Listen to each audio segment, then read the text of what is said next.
नमस्कार बच्चों, आज शुक्रवार है और हम करेंगे आज भारत की खोज। आपके रैपिड रीडिंग का पहला चैप्टर है भारत की खोज में से अहमदनगर का किला। अहमदनगर कहाँ पड़ता है बच्चों? महाराष्ट्र में ही पड़ता है अहमदनगर। अहमदनगर का किला 13 अप्रैल 1944। बच्चों, ये कहानी हमारे प्रथम प्रधानमंत्री जवाहरलाल नेहरू ने अपनी पुत्री इंदिरा गांधी के लिए ये सारे लेख उन्होंने लिखे थे, जिसके ऊपर बहुत से सीरियल्स भी बन चुके हैं।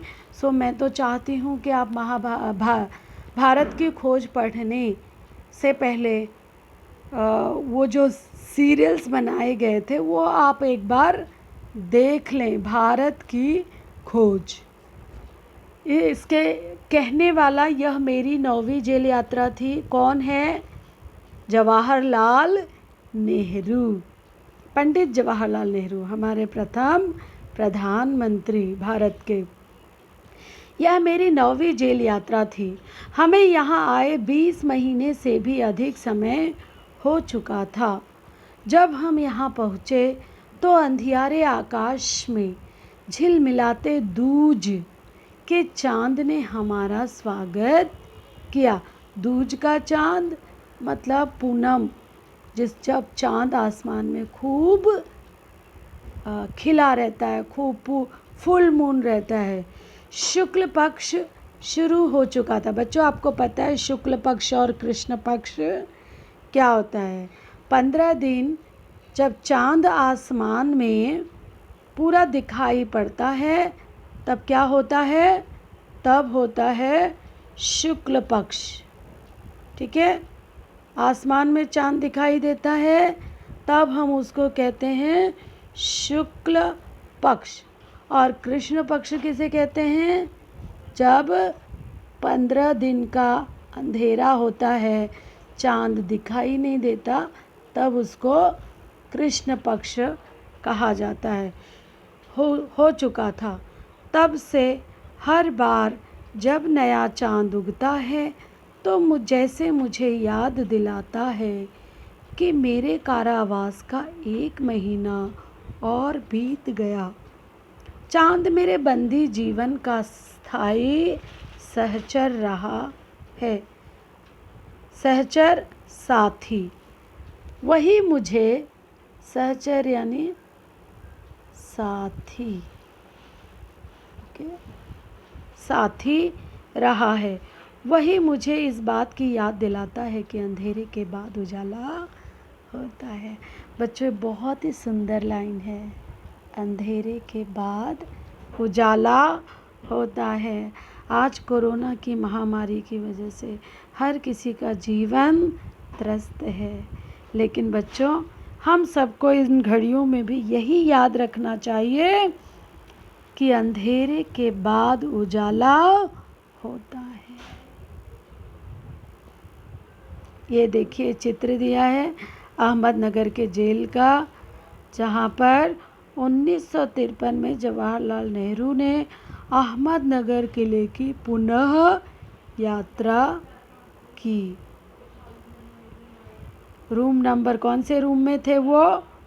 रूम नंबर 8 में। देखिए, रूम के बाहर तख्ती लगाई गई है। 1942 से 1945 अहमदनगर किले का वह कक्ष जहाँ जवाहरलाल नेहरू को रखा गया था। चलिए बच्चों, ये पाठ है अतीत का भार। अतीत क्या होता है?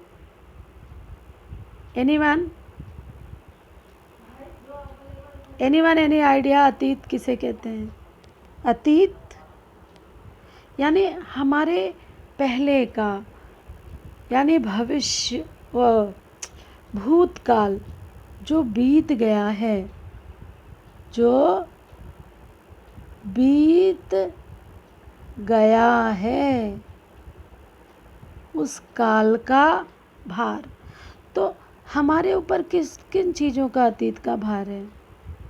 हम अंग्रेज़ों के गुलाम रहे कितने सालों तक, कितने सारे राजा महाराजा देश विदेश के आए, उन्होंने हम पर शासन किया विदेशों से आकर के। ये सब हमारे अतीत का भार हो सकता है। दूसरी जेलों की तरह यहाँ अहमदनगर के किले में भी मैंने बागवानी करना शुरू कर दिया। मैं रोज़ कई घंटे तपती धूप में भी फूलों के लिए क्यारियाँ बनाने में बिताने लगा। क्यारी बनाना, खेत को अच्छे से तैयार करना। मिट्टी बहुत ख़राब थी, पथरीली और पुराने मलबे और अवशेषों से भरी हुई। अवशेष यानी रिमेनिंग्स। अवशेष का क्या अर्थ है?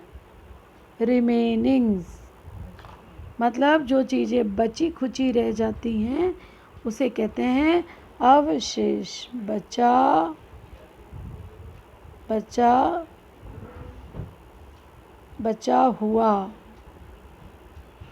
बचा हुआ अवशेषों से भरी हुई। चूँकि यह इतिहास स्थल है, इसलिए अतीत में इसने कई युद्ध और राजमहल की दुरभिसंधियाँ देखी हैं। संधि का अर्थ होता है मेल मिलाप। दुरभिसंधि यानी बुरे मन से की गई संधि, षड्यंत्र देखी हैं। यहाँ पे दुरभिसंधियाँ निशान लगा लीजिए। षड्यंत्र, बुरे मन से की गई संधि,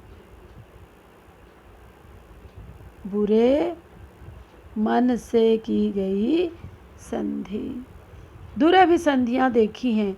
यहाँ का इतिहास बहुत पुराना नहीं है। घटनाओं की दृष्टि से इसका कोई विशेष अहमियत भी नहीं है, पर इससे जुड़ी एक घटना आज भी याद की जाती है। यह घटना है चांद बीबी नाम की एक सुंदर महिला के साहस की कहानी, जिसने इस किले की रक्षा के लिए अकबर की शाही सेना के विरुद्ध हाथ में तलवार उठाकर अपनी सेना का नेतृत्व किया, परंतु में उसकी हत्या उसके ही अपने एक आदमियों के हाथों हुई। सो देखिए, गद्दार हर जगह थे।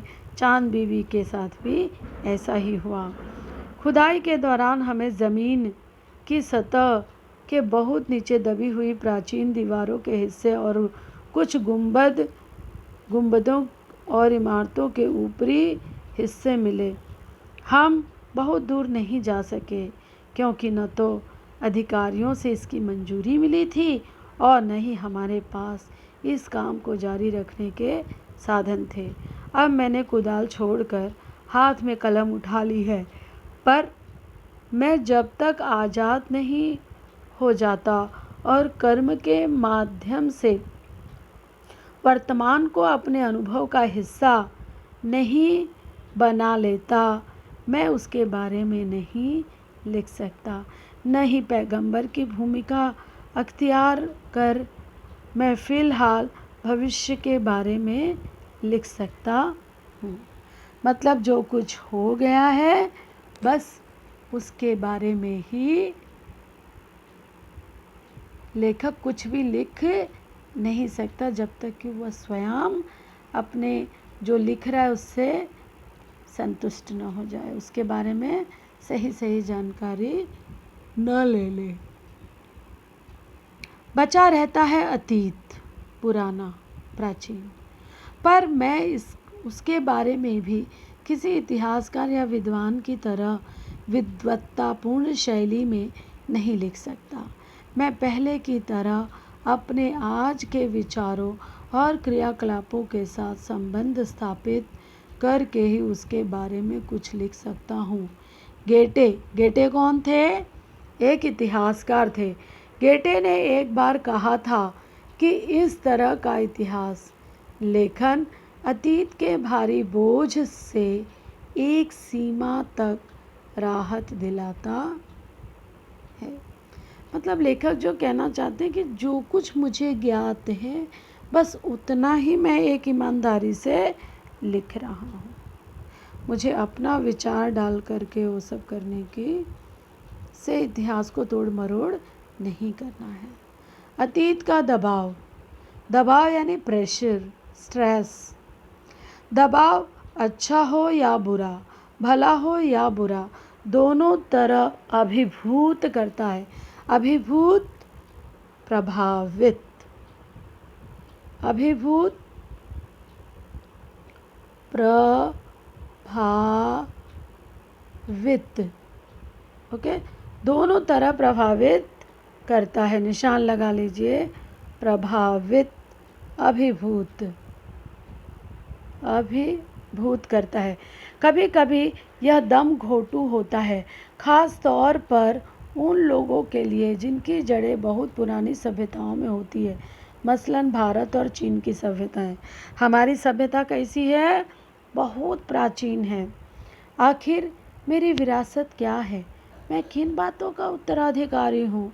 क्या उन सब का जिसे मानवता ने दसियों हजारों साल के दौरान में हासिल किया, उनकी विजयों के उल्लास का, उसकी पराजयों के दुखद यंत्रणा का, मानव के उन हैरत अंगेज, आश्चर्यचकित कर देने वाले साहस से भरे कार्यों की जिनकी शुरुआत युगों पहले हुई और जो अब भी जारी है, हमें आकर्षित करती है।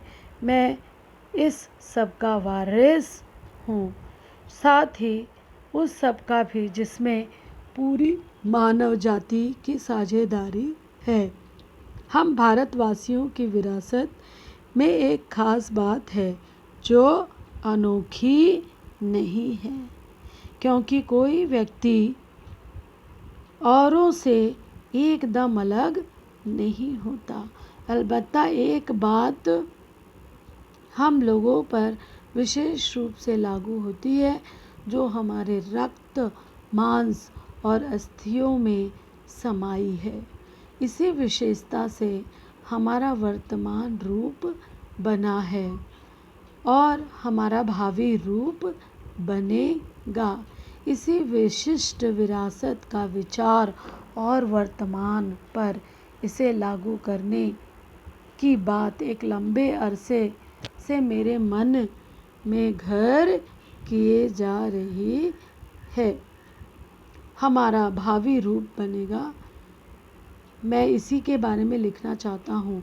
विषय की कठिनाई और जटिलता मुझे भयभीत करती है।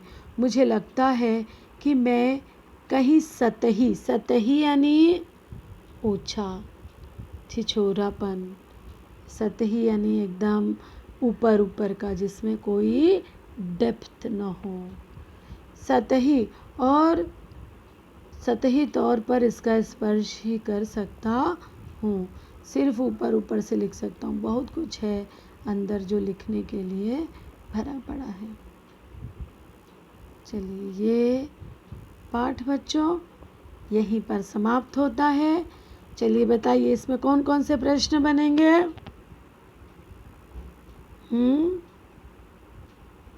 बोलिए। इसमें प्रश्न हो सकता है अहमदनगर के किले के बारे में।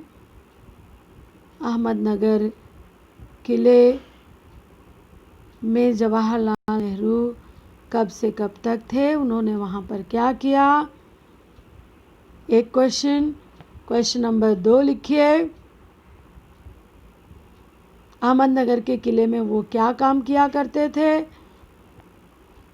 क्वेश्चन नंबर 3, उनका साथ किसने दिया? अहमद किले में उनका साथ किसने दिया? तो चांद को जब वो देखा करते थे, चांद मेरे बंदी जीवन का स्थायी सहचर रहा। वही मुझे इस बात की याद दिलाता कि अंधेरे के बाद उजाला होता है। 2 प्रश्न हो गए हमने दिया। अहमदनगर किले का वर्णन कीजिए और वो कब, जवाहरलाल नेहरू वहाँ पे कब से कब समय थे। क्वेश्चन नंबर 2, वहाँ पर वो क्या क्या, अहमदनगर में वो क्या काम करते थे और उनका साथी कौन था किले में? ठीक है। बस इन 2 प्रश्नों के बाद इस पाठ का जो है आप 1-2 बार अवश्य पढ़ें, क्योंकि ये पाठ जो है थोड़ा निबंधात्मक तरह का है, तो इसको पढ़ेंगे तो ही अधिक से अधिक समझ में आएगा। कुछ देखिए, भारत और चीन की सभ्यताएं सबसे पुरानी सभ्यता है, ठीक है।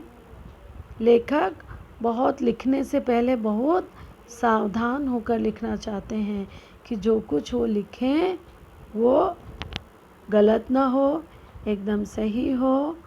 इस तरीके से ये आज का पाठ समाप्त होता है। बच्चों, हम अगली बार अगले शुक्रवार भी भारत की खोज लेकर के आएंगे। तब तक आप ये प्रश्न उत्तर लिख करके तैयार रखें। धन्यवाद।